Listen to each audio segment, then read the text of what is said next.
World war 1।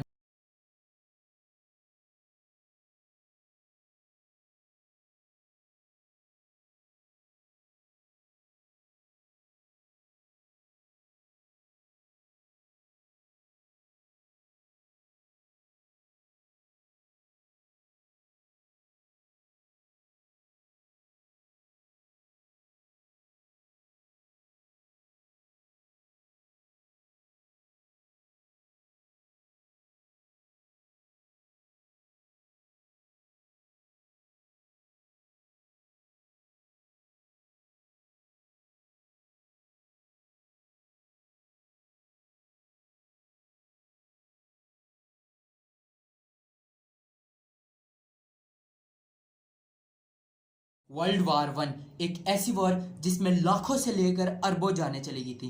तो क्या है इसके बैकग्राउंड, क्या है इसके वजूहात यानी मेन काजेज इसके क्या हैं, आखिर किस मुल्क ने शुरू की और ये किस तरह एंड हुई और ये क्यों दुनिया की सबसे पहली जंग अजीम है। तो शुरू करते हैं अपनी वीडियो को। सबसे पहले वर्ल्ड वार 1 का बैकग्राउंड यानी ये किस मुल्क से शुरू हुई, आखिर वर्ल्ड वार 1 शुरू कैसे हुई। सबसे पहले ऑस्ट्रो हंगरी के प्रिंसेस आर्क ड्यूक फ्रांस को कत्ल की वजह से ये वर्ल्ड वार शुरू हुई। और ये इस वजह से शुरू हुई थी क्योंकि ऑस्ट्रो हंगरी के नेबर सर्बिया के सिटीजन ने इस ऑस्ट्रो हंगरी के प्रिंस का कत्ल करके ये वर्ल्ड वार 1 कायम की थी।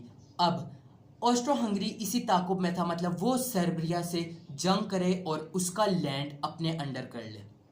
अब इसकी जो है कि मतलब आखिर इसमें अलाइड फोर्स क्या थी और एक्सिस पावर क्या थी। जर्मनी ने उन्हें बहकावे में कहा कि आखिर अगर ऑस्ट्रो हंगरी के प्रिंस को उन्होंने मार दिए तो क्या एक प्रिंस को मारना सही है, वो भी दूसरे मुल्क से मारे।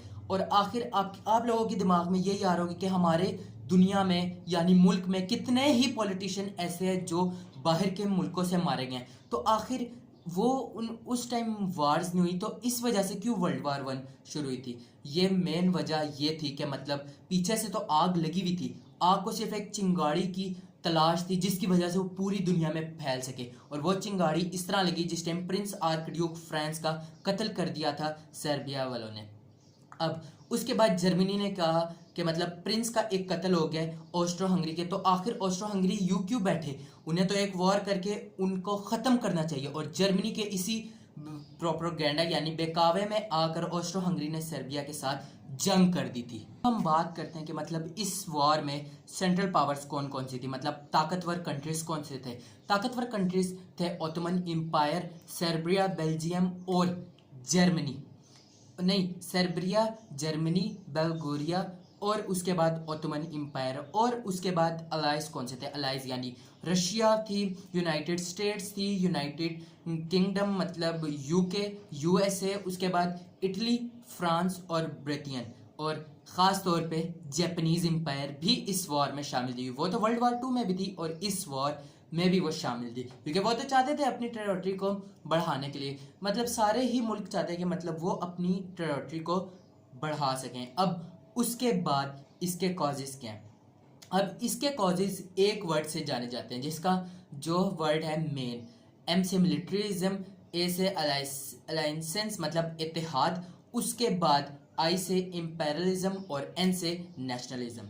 अब सबसे पहले बात करते हैं कि मिलिट्रिज्म एक कॉज ये थी कि मतलब इसमें यह करना था कि जो भी कंट्रीज़ को ये ख़तरा महसूस हो रहा था कि मतलब यूरोपियन कंट्रीज़ वगैरह इन पे हमला करने लगी हैं, तो वो इतने स्ट्रॉन्ग बनना चाह रहे थे, इतनी फैक्ट्रीज उन्होंने लगाई, इतने वेपन्स उन्होंने बनाए कि मतलब वो अपने लिए लड़ सकते थे, मतलब अपने मुल्क की खातिर लड़ सकते थे। उन्होंने इतनी फैक्ट्रीज वगैरह बनाई जो फ्यूचर की वॉर में उनका साथ देने वाली थी।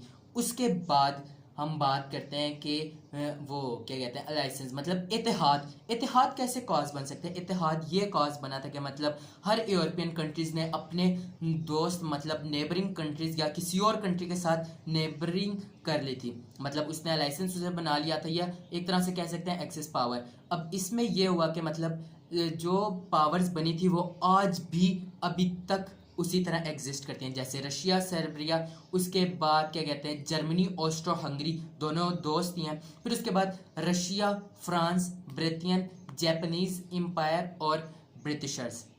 अब जिस टाइम वो क्या कहते हैं ऑस्ट्रो हंगरी ने सर्बिया पे हमला किया, उसी वक्त रशिया यानी रशियन एम्पायर ने भी उस पर हमला कर दिया था। उसके बाद जिस टाइम रशियन एम्पायर ने हमला किया, पीछे से जर्मनी ने हमला किया।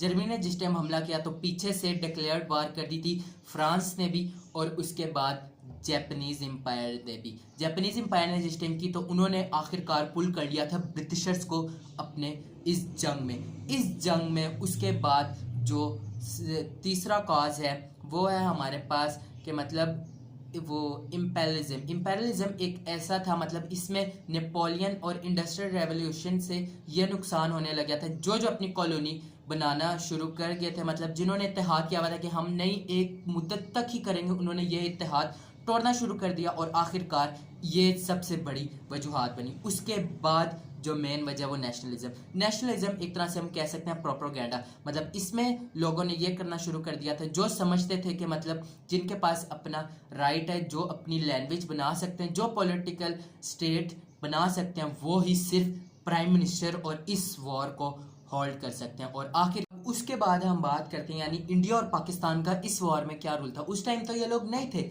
लेकिन ब्रिटिश तो थे ना, यहाँ पे मुसलमान भी थे, हिंदू भी थे, सिख भी थे, हालांकि यहाँ तक ये इधर तो वो भी थे, यहूदी भी। अब इसमें ये हुआ कि मतलब लॉर्ड मकाले के जो मिनट था एजुकेशन के ऊपर, उसकी वजह से इन दोनों कंट्रीज से आर्मी गई थी इस वॉर में, और वो भी जाम शहादत नोश की थी। कुछ गाजी बने, कुछ शहादत की मौत मरे थे। अब उसके बाद हम बात करते हैं मतलब इस वॉर में अफेक्ट क्या हुआ।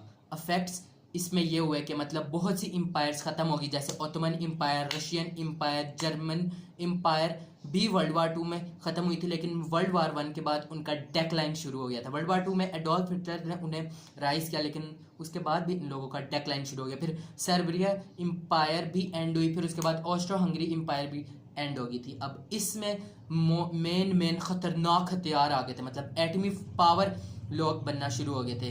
फिर उसके बाद ये हुआ कि मतलब वो क्या कहते हैं, इसके बाद ये होना शुरू हो गया कि जितनी भी एम्पायर्स एंड होती जा रही थी वो छोटे छोटे टुकड़ों में डिवाइड होती जा रही थी। और उसके बाद कुछ ही एम्पायर्स में नई एम्पायर शुरू हुई थी, जैसे रशियन एम्पायर के बाद सोवियत यूनियन, जर्मन एम्पायर के बाद नाजी जर्मनी शुरू हो गई थी। अब इसके बाद इन लोगों को जो जो जीत गए थे और जो जो हार गए थे, अब जो कंट्रीज जीते थे उन्हें तो सही फायदा हुआ था, जो कंट्री हारे थे उन्हें नुकसान। अब कंट्रीज कौन से जीते थे, वो थे USA, UK, Italian, Belgium, Bulgaria, Serbia और उसके बाद रशिया। अब आप लोग सोच रहे हैं मतलब ये लोग जीत गए तो इनकी एम्पायर्स कैसे एंड होगी, क्योंकि अब रशिया इस वजह से एंड हुई थी क्योंकि उसके भी प्रिंस या बादशाह को कत्ल कर दिया था, इसी वजह से सोवियत यूनियन गवर्नमेंट कायम हुई थी। अब उसके बाद क्या कहते हैं, अब लॉस किसे हुआ था, लॉस हुआ था जर्मनी को, वही जर्मनी को लॉस हुआ था। फिर ओटोमन एम्पायर को खास तौर पे उसे लॉस हुआ था, जिसके बाद तुर्की आया था, मतलब सुल्तान महमद के बाद ये तुर्की नहीं, सुल्तान मजीद के बाद ये तुर्की आया था। फिर उसके बाद जो थे लॉस एक मेन कंट्री को हुआ था, वो था ऑस्ट्रो हंगरी आखिरकार हार गया और आखिरकार ये वॉर 4 सालों बाद ख़त्म होगी, यानी 1914 से लेकर 1918 तक ये वॉर चली और उसके बाद ये पूरी ख़त्म हो गई थी एक डॉक्यूमेंट की। लेकिन अब वो जर्मनी को तो नहीं एक्सेप्ट हुआ, उसकी हम बात बाद में करेंगे। इस वीडियो के बाद मैं वो वीडियो बनाऊंगा वर्ल्ड वार 2 के बारे में, लेकिन अभी मैंने वर्ल्ड वार 1 से आपको बहुत ज़्यादा दे दिया इन्फॉर्मेशन, वो भी शॉर्ट फॉर्म में, क्योंकि यही थी इसकी मेन कॉजेज़, अफेक्ट्स और इसका बैकग्राउंड। अब अपनी वीडियो को यहीं पे करते हैं एंड, उम्मीद है पसंद आई होगी। लाइक शेयर सब्सक्राइब सब कुछ कर दें, इसी के साथ अपनी वीडियो करते हैं यहीं पे एंड। ओके, अल्लाह हाफिज़।